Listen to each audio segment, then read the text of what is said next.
Hello, and welcome to Enlightened Empaths, your community for the spiritually awakened, where we discuss, explore, and connect with fellow empaths, healers, intuitives, and seekers. Hello, empaths. Before we dive into this week's topic, we just wanted to let you know about some exciting classes we have coming up. If you go to my website, samanthafay.com, and click the upcoming events tab, you'll see that for the 4 Wednesdays in June, I'm teaching the Be Your Own Psychic class. This is where you will learn how to really open up and hone and tune into your intuitive abilities. Each week, you're partnered up with someone new from a class where you get to really practice your intuition and see how you're growing. Classes are recorded and emailed to you the next day. It also includes downloadable meditations and lots of handouts.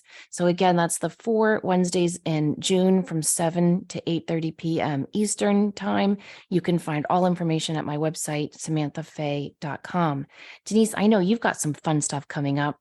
I do. On June 3rd, which is a Saturday, from 1 to 4 in the afternoon Eastern Standard Time, I'm offering the second part to a shamanic mediumship class that I started last month, where we gave the prerequisites and really explored the topic. And we'll be continuing with that on the 3rd shamanic mediumship. The journey continues, and that will be again in the afternoon, and we'll be learning how to really dive into what you find in the upper world, the middle world, the lower world, and how to apply that from the viewpoint of being a medium.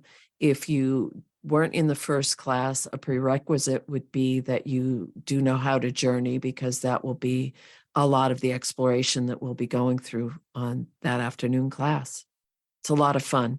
You can find any information on my website, thegratefulmessenger.com, and just go to online classes, and all the information will be right there. And I've heard you teach about your shamanism journeying, and it's fascinating, and you're such a great teacher at it. So I hope everyone checks it out. Okay, let's dive into the show. Our topic we're going to be discussing is on the emotion code therapy, which is this idea that emotions get trapped in our body and express themselves through physical pain. So this emotion code therapy was developed by Dr. Bradley Nelson, and we'll talk about that more in a minute. But I don't think this idea of emotions getting trapped in the body is new at all. I feel like from what I've read and in research, this has been around forever, right?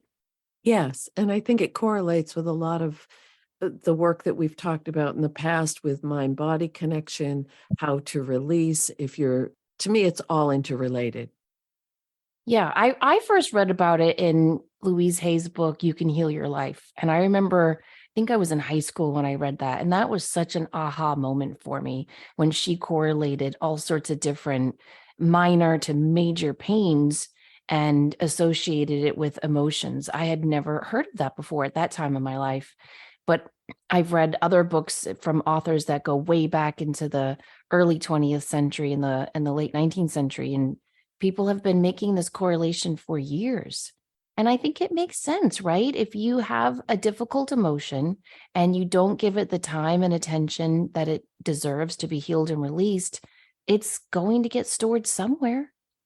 And I think as empaths, that's even more prominent a thought to consider, because we are so sensitive. I almost said hyper or overly sensitive, but we're just sensitive people who internalize things. So I think this is a great topic for us to explore for folks and for Yeah. ourselves.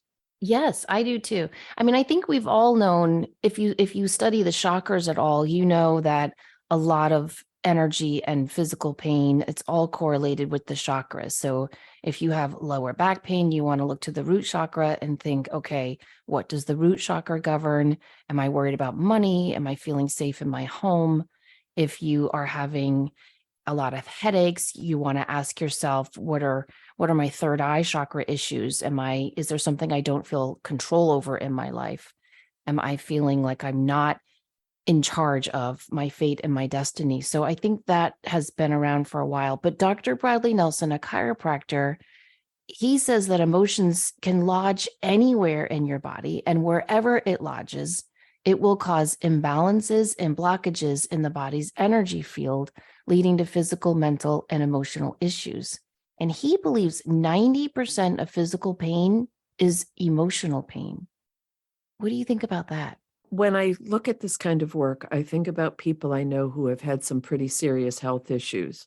And we're in no way, shape, or form negating traditional medicine, diagnoses, genetics, any of those things. But I always wonder, was there a root seed that was planted emotionally that may have given more of a propensity towards developing an illness? And I'm not saying things that is not a blanket statement, but I know that what I'm thinking of is someone I knew who had a severely traumatic situation very suddenly, became very angry, resentful, and held on to that, and how that progressed with their health over the years. So, is there a correlation between the trauma, the grief, the loss, the anger with the physical symptoms that manifested later in life? I think yes. Yes, I do too. In Dr. Bernie Siegel's book, Love, Medicine, and Miracles, fantastic read, by the way, he often says that he'll ask a patient who comes into him, he'll say to them, "What trauma did you have 5 to 8 years ago?" Mhm. And I remember reading that and thinking, wow. And if you look at big issues you had and then track it, sometimes you can see that Dr. Siegel was very, very correct with that. Okay, so how do you know if you have trapped emotions? So there are some common symptoms. Do you want to go over those or do you want me to? Well, we can just chat about them. I think one of the top ones is muscle tension, and you brought that up a minute ago with the lower back. A lot of times, if people are concerned about money or their job or the economy, which is pretty strong right now on a global level, you might start to feel a tension in your lower back. So that's one way that this can be back pain, headaches. What seemed to come up over and over in everything I was reading about this work was a lot of issues with digestive, with IBS, with bloating, with constipation. It seemed like there were a lot of gut issues involved with this therapy. Did you notice that as well? Yeah, I did. And I think it's cool because if you look at the language we use, you can see that we almost unconsciously know this. Like, oh, I just can't stomach that person. Or, oh, just thinking about going to work tomorrow makes me feel sick to my stomach. And go with your gut, that intuitive place. And your solar plexus being that seat of power. If you're not feeling in power or you're not feeling in control of where your life is going, or you've been thrown off track by something traumatic, it seems like that would be a logical place for uh, this to manifest. Yeah, it does. There's also respiratory problems are signs of having stored trapped negative emotions, high blood pressure and heart disease, skin conditions such as eczema or hives. Often I think that's connected to a lot of anxiety that's not expressed, don't you? Like, that duck image of the duck looks cool and calm on top of the water, but is paddling for their lives underneath. Yes. Yeah, that kind of energy I feel can often result in eczema or hives. Panic attacks, relationship issues, depression, and abundance blocks. So that's a lot to unpack there. Sometimes you can feel grief physically though, right? And according to Dr. Nelson, he says it'll result in issues like shortness of breath, chest pain, headaches, fatigue, lack of energy, and digestive issues. I remember when my dad died, I remember I kept putting two fingers like on my heart chakra because it physically hurt. Hmm. You ever experienced that? Yeah. There's a lot of truth.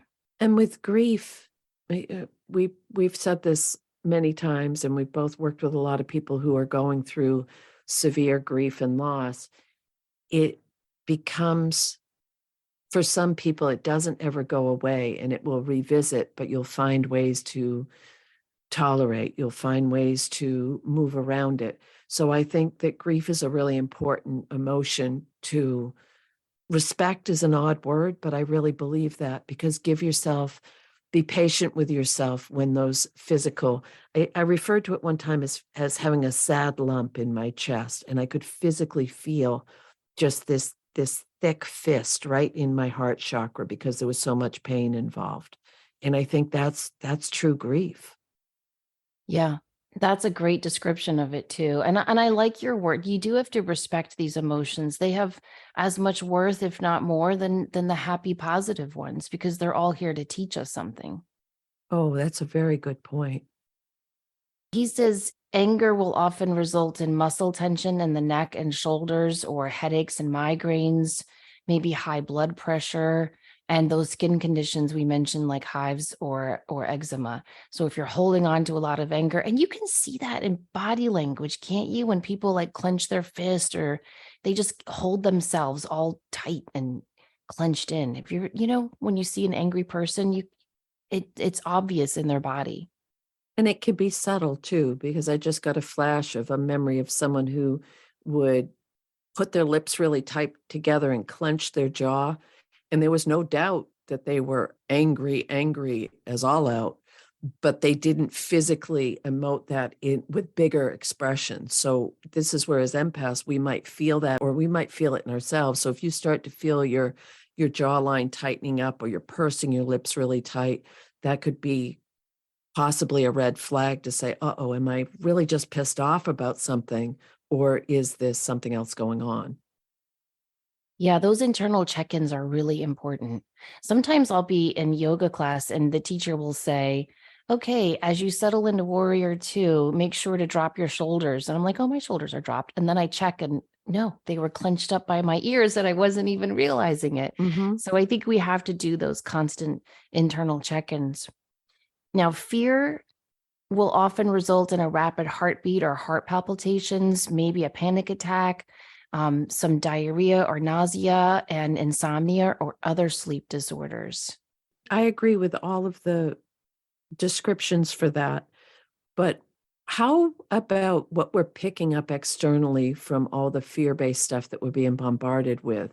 So I think that that's another consideration is this isn't necessarily in your own personal life. As an empath, you may be picking up on the external energies of fear that are coming into your auric field. Yeah, I think that's a fantastic point. And again, another reason why we need these internal check ins and we need to be familiar with our own energy and our own flow of that universal life force so that we know, is this my fear or is this universal fear? Is this fear because I happen to read or check the news today? And so we've got to keep, a pulse on our own heartbeat. And a lot of the things that you're describing as symptoms many people have been experiencing lately, even though their lives seem to be smooth sailing.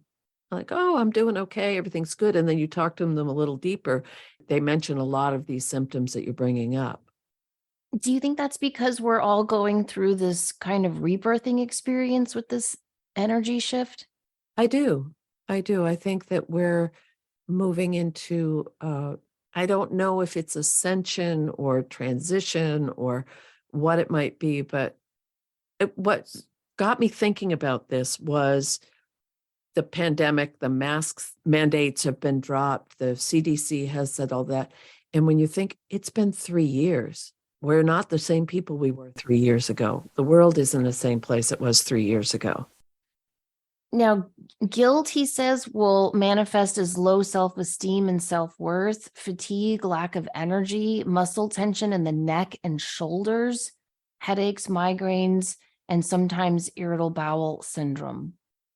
Now, that's interesting. I wouldn't think guilt would result in irritable bowel syndrome or neck and shoulders because you often hear, oh, he's a pain in the neck, or I can't shoulder her problems anymore. You usually think about it as, for me anyway, a frustration rather than guilt. And I'm wondering if you ever watch people's body language, if this is more depression than guilt, their shoulders will round in. They'll Yeah, just that's true. naturally Hunched round in. over. So I wonder if that's a guilt thing as well, or feeling that weight intuitively from guilt, or that seems more like shame though than guilt. Yeah. But I mean, I think they're siblings, right? They walk hand in hand, but there's I think Brene Brown gives a big description about guilt versus shame. And shame is something we internalize, and guilt is something that's more externalized or something along those lines. Yeah, I agree. All right, so there's a lot of different trapped emotions that he talks about in this emotional code.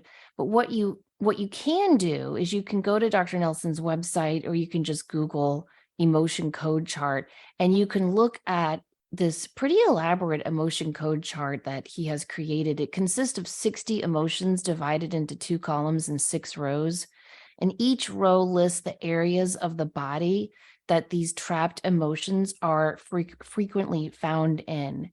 So, for example, if you feel abandoned or betrayed, that's going to lodge in your heart or small intestine.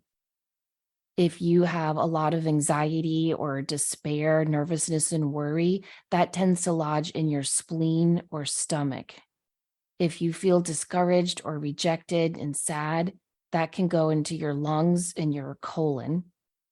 Anger, bitterness, guilt, hatred, resentment, that can go into your liver or gallbladder. Blaming others, feeling this sense of dread or just peeved at the world all the time, that can go into your kidneys or bladder. Humiliation, jealousy, lust, that can go into your glands or your sexual organs. What I really like about this, and there's so much information on that site, it's amazing. But if you have some unexpected or unexplained feelings that you're having, you're like, why am I feeling so anxious all the time? Why am I just feeling this low grade depression? Why don't I feel like myself? I don't feel yes, could it be part of the change the world is going through?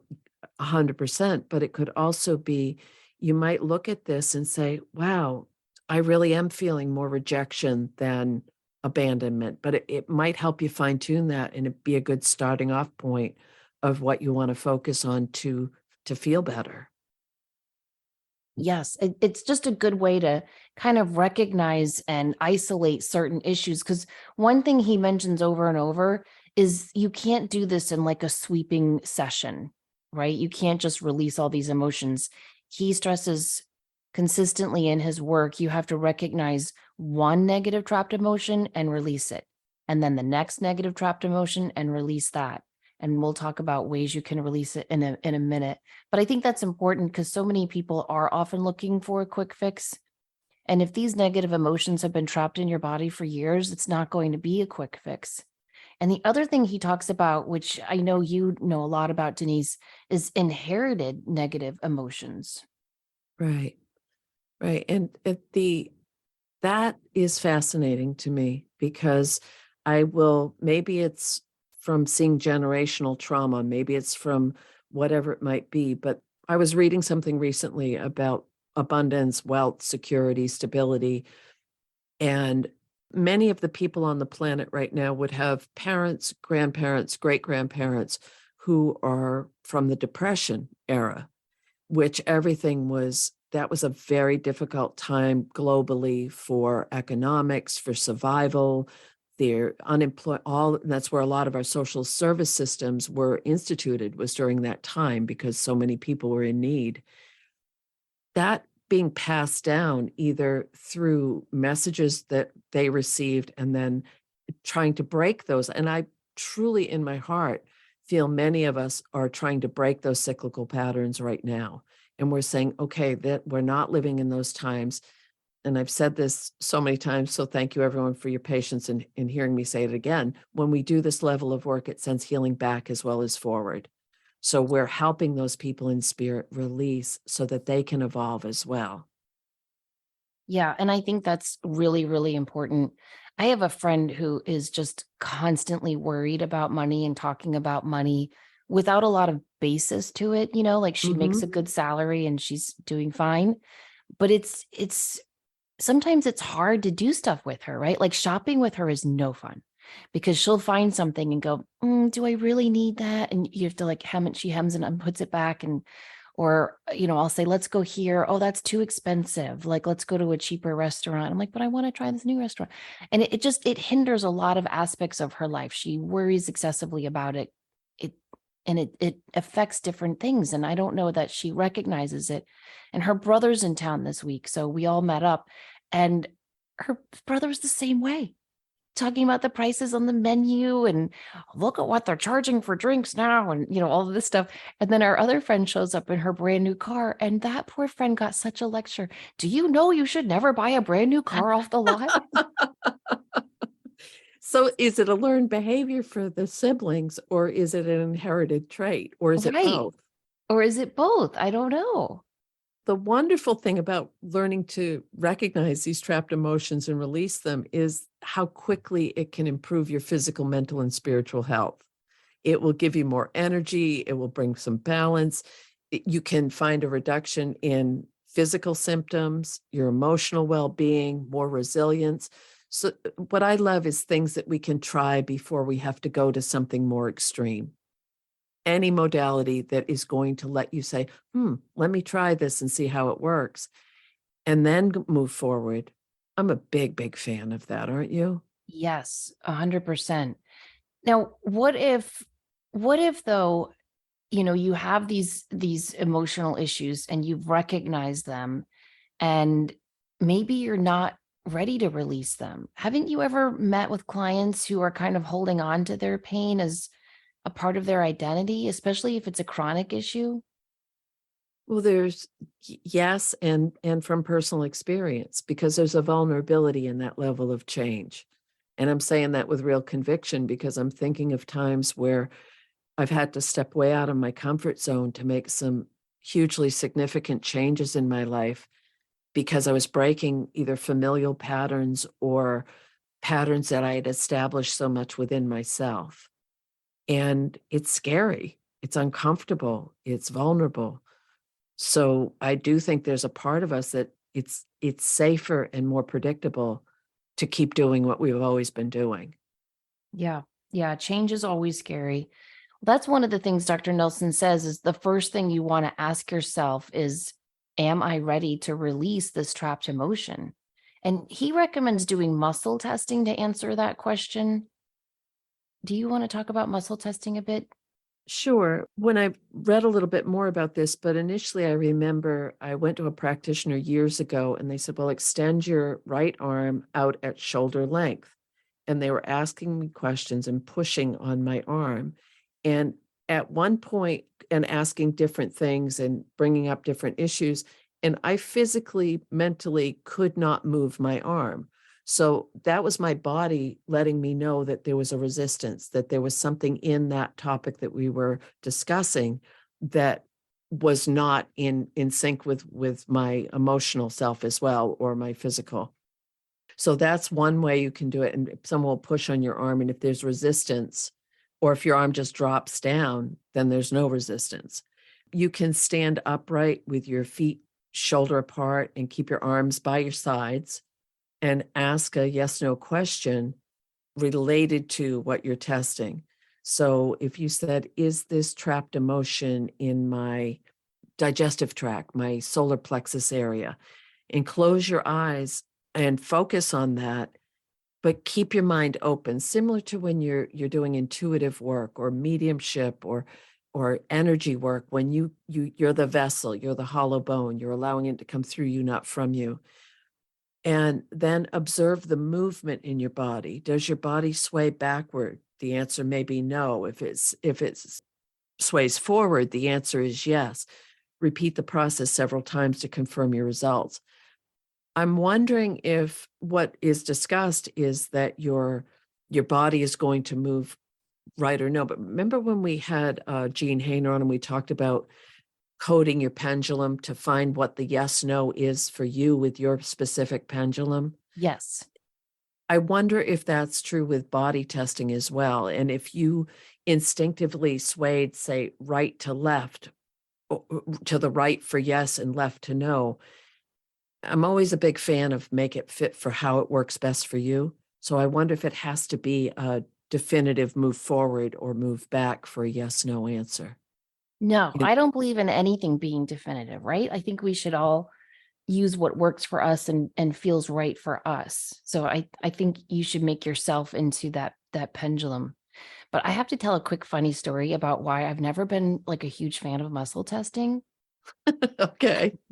I was watching this guy demonstrate it. I think it was on YouTube or something. And he called a volunteer up from the audience and he had him hold a CD to let you know how long ago this was. He had him hold a CD of Mozart. And he said, and he did the arm out and, resist and or not. Is this good? Is this music good for my soul? And of course, he was able to resist because Mozart, as we know, is good for the soul. And then he handed him an Eminem CD and said, is this music good for my soul? And his arm went right down. And as an Eminem lifelong fan, I thought, no, that's not, just because it's not good for some It people. Do you know what it's I too, mean? it's too subjective. Yeah. Yeah. That's not a, well, here's Miss Judgy Pie. That's not a good example as far as to use that in a crowd of people because, like you're saying, you love Eminem. He won an Oscar. How many other musicians do you know won an Oscar? But one thing you can do is you could put an object or a food or a supplement in your hand and say, is this good for me at the moment? And then just let it go. Don't think about it and see how your body reacts. Do you get that yes, no sway? So you can do this on a personal level, but I think that that was a really great example in the sense that you used it because if it's subjective, you might not get the sway and you're not going to get the answer. So Right. if Or you're maybe, look, maybe Marshall Mathers was just not for that man, right? Maybe for that man's soul. that's true. I don't know. Uh, But it made me think. So I wonder if you could also use a pendulum or just your own inner intuition. Sometimes like if you look at that emotion code chart, don't you think you can use your own intuition to kind of figure out? oh, very much Right. so. Okay. Because you put it beautifully a few minutes ago, is start somewhere. Start with, why is my back bothering me all the time? And then go deeper with that in baby steps. And what I love about that is that logical part of my brain. Ooh, okay, this is my goal. This is how I task analyze and break it down. That's exactly what we're talking about here is start small, start following the breadcrumbs to see where it's leading. One of the things he suggests you ask with that muscle testing is what age did this negative emotion become trapped? And I think that would be an interesting one to ponder. How long has this been stored in my body? As an adult and as the parent of adult children, you do wonder if yourself or people that you remember things that happened to your kids when they were little people. Wow, did that plant a seed? Is this something they need to release? And we can't make that decision for someone else. That comes under the free will category. And we obviously don't want to shine a spotlight on something if it's not an issue for the person involved. But I think it can happen at any point in your life. That's a really good point. So many practitioners always want to go back to, in vitro or early childhood or this or that. We can have trauma any damn time along the path. Oh, heck yeah. You know, when I was in my late 20s, I started seeing a therapist to help me with my mom issues. And he was one of those therapists who loves giving homework. Some just want to talk to you in that hour, and others want to give you homework. And he was good about you'd go back the next week, where's your homework? And he'd check it over. And one of the things he had me do was create a column, a chart. And what the left column, you had to write the emotion I'm struggling with now. And then in the middle column, you'd have to write how that affected me or started as a child. And then in the right column, how that's affecting me now. And it was really interesting to write down any negative emotion you're dealing with now and then ponder, okay, did I have that as a kid? Where did that start as a kid? When was I told this? Or when did I learn this? When did I incorporate this into my body, mind, and soul? And then to look at that last column and say, how is it today? It was really interesting to look at that and see how some of those negative emotions and the way you deal with them didn't change in 20, 25 years. Right. Personally, I think that's when you start to potentially manifest physical illness is if you haven't found a way to release it. Yeah, I agree. The other aspect, and I didn't see this in anything that I read, but sometimes you just wake up and it's not there or you don't feel it the same. So have you done the work without realizing it? Haven't you felt that like one day the grief isn't as deep, or the anger about how you were betrayed, or the resentment? So are we subconsciously working through things, or are we growing at a pace within ourselves to say, I'm not going to let this control how I choose to live my life today and moving forward? Yes. Yeah. And I think we have to be patient with ourselves with that, because you're right. A lot of times you're not even aware that changes are occurring within you, that growth and healing is making transformations inside of you. I read years ago that you will know you are healed from a situation when you can talk about it without crying. And that always stayed with me because, as longtime listeners know, my former husband was shot in the line of duty, very traumatic for my family, and he had a brain injury that changed his personality and, changed our whole lives. And it was, I don't know, 10 years after that whole incident, and someone was interviewing me on a podcast, and I'm chatting away about being psychic and, what it's like to do readings and blah, blah, blah. And all of a sudden, the host asked me about that incident and how it kind of kickstarted my spiritual awakening. And Denise, I got all choked up and started to cry and had, like, when your throat tightens because you're trying Yeah, not to. yeah. And I was like, son of a bitch. Like, I thought and just when my book, The Awake Dreamer, came out, and all these different podcast and radio shows I went on, they were asking me about that incident because it's a big chapter in the book. And I talked about it and talked about it and talked about it, and I didn't cry. And I thought, I did it, you know? Yeah. I did it. I healed from that. I'm not saying it's like all sunshine and puppies and rainbows, but it's definitely been healed. But it took a long time. And I just think that's okay. Yes, yes, and the visual that I'll get often is someone pulling a taproot out of their heart, and they're pulling and pulling and pulling, and they're like, I got it all out." And then all of a sudden there's more, and it's deeper, and it's still, but then when you finally get that last residual bit, there's such a relief, and I think exactly what you just described is similar.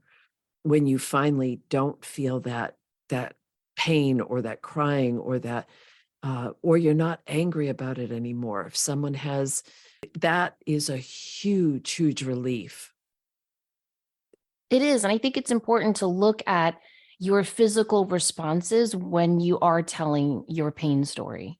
Yes. Does your voice heighten or lower? Does it get quiet or louder? Do you get shaky? Do you get emotional? Do you start to cry? Does your throat tighten up? Does your heart kind of clench? And that will give you some clues as to where you are on the healing process. I just think it's so important to go through this emotional release therapy without any judgment or recrimination. There's no timeline or time limit on this. And I think there's a lot of, I don't know. I know when I was diagnosed with breast cancer, I felt, you feel like, what did I do? What did I do wrong? Mhm. What's that word I'm looking for? Is it blame? I didn't like blame myself for getting cancer, but there's like this feeling of, ugh, how did this happen to me? And Right. I think when you go through this negative emotion release therapy, it's so important first to just be really loving and gentle with yourself, to give yourself grace. And it could also be a catalyst to say, I think I need more professional help. I'm not making the progress with doing this work on my own or going to. This may be something that is needs to go to a professional counselor or therapist to help you, as I mentioned a minute ago, pull the rest of that taproot out. Yeah, remember what the therapist told me? The only way to release pain is to grieve it to a witness. Right. And I think that is so important. And you have to be very selective about the witness you choose. Because that goes back to, we don't want to add more blame, shame, guilt, fear, abandonment. We don't want to add more to the pile. Right. No, no, no, no. Now, one thing that Dr. Nelson says that he does and he teaches is that once you've identified the trapped emotion, you can release it by sliding your hand or a magnet down the back or over the head 3 times. He says, we release the emotion by swiping a magnet along the governing meridian 3 times, unless it is an inherited emotion. In that case, we swipe the magnet 10 times. That reminded me when I was learning Reiki, I remember we learned kind of like a T-square hand position that you would do over the root chakra as the client was face down on the massage table, and that was to release inherited trauma. So there's even Reiki talks about doing this, but he uses a magnet. What do you think about that? Well, it makes sense because of the magnetic resonance of the earth. So that makes sense to me. And there is magnetic therapy that people do. So it's not something I'm familiar with, so I don't feel like I can really speak about it, but I've heard that. And this is not related to it, but what popped into my mind is when people wear a copper bracelet for arthritis or pain and they say it makes the world a difference. Is it going to, is the magnetic force releasing or pulling that out, similar to an extraction that might be done in a shamanic practice? Is it pulling that energy out? I am a big believer in, if it works for you and you're feeling a difference, 100% go with it. Yeah, I agree. I agree. And so if this resonates for you, I think you should Google emotion code therapy or Dr. Nelson. The website is Discover Healing, and see if the chart, if you recognize any issues you're dealing with on the chart, and just try it. I mean, it can't hurt. It can only help to give these negative emotions we may or may not have stored in our body the time and attention they deserve. Oh, I love that. Well, we hope you love it too. Thank you so much for taking time out of your week to tune in and listen to us. Remember, you can always reach out to us on our Facebook page, Enlightened Empaths, or you can email us, enlightenedempaths@gmail.com. We hope you have a great week. Please remember, as always, to show up, do great work, and share your light. Take care.